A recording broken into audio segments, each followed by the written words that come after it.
Hi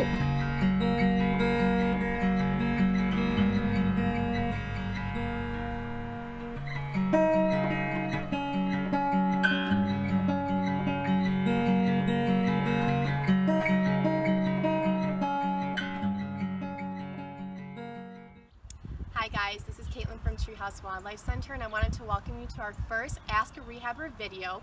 So Ask a Rehabber is kind of a campaign that we're going to be hosting here at Treehouse Wildlife Center where you can ask us a wildlife or environmental related question. So there's a box at the front of our center where you can fill out a form and stick it in there, or you can utilize our website on the education tab in which you can fill out a form there as well, and it gets emailed to us.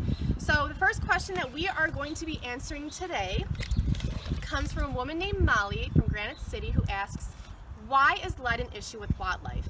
Well, Molly, today we are going to answer your questions here in our first video. Lead poisoning is a critical issue that affects wildlife, especially birds.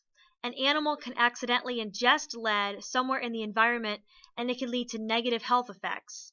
Lead poisoning affects millions of animals a year worldwide, causing a variety of problems like vision loss, muscle weakness, kidney and liver failure, behavioral changes, respiratory issues, nervous system damage, poor body condition, and even death. Treehouse rehabber Rachel has seen and dealt firsthand with the impacts of lead on wildlife.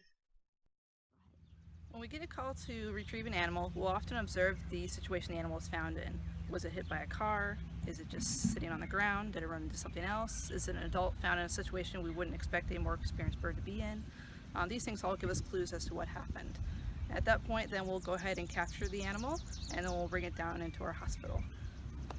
Alright, so here we are in the exam room, and this is where we'll bring animals when they first come down to our clinic so we can assess them and look at their symptoms and decide a plan of action to take them to recovery.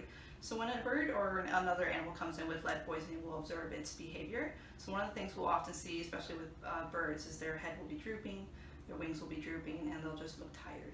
We'll also test their weight because with that fatigue they haven't been able to find food very well, and often a bird with lead poisoning will be very, very thin. We may also look at their stool because we've noticed around here that they'll have lime green stool if they have lead poisoning. If we're at all suspicious or if we see all these symptoms, we will send a sample of their blood to our veterinarian who will then run a test to see if there's any lead toxicity. This costs about $70 and it could take a week for us to get that test back. Before we get the test back, if we're at all suspicious or certain that the animal has lead poisoning, we'll go ahead and start treating it for lead with a detoxifying medication that will help get the lead out of their system. They get this medication about twice a day for 5 days, and we'll continue sending in blood samples of their blood for lead toxicity tests to see where their levels are at. We usually have a pretty good success rate with animals that come in with lead, depending on the severity of the poisoning.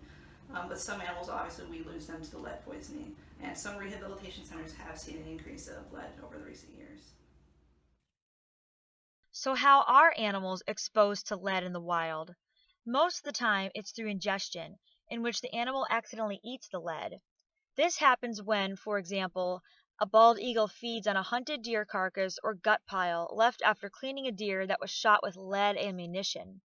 Lead bullets fragment throughout the deer's body on impact, and those fragments can be eaten by birds of prey and scavenging birds like vultures. Also, aquatic animals and waterfowl can ingest lead from lost fishing tackle in the water that they mistake for food or pebbles that they use to grind up their food.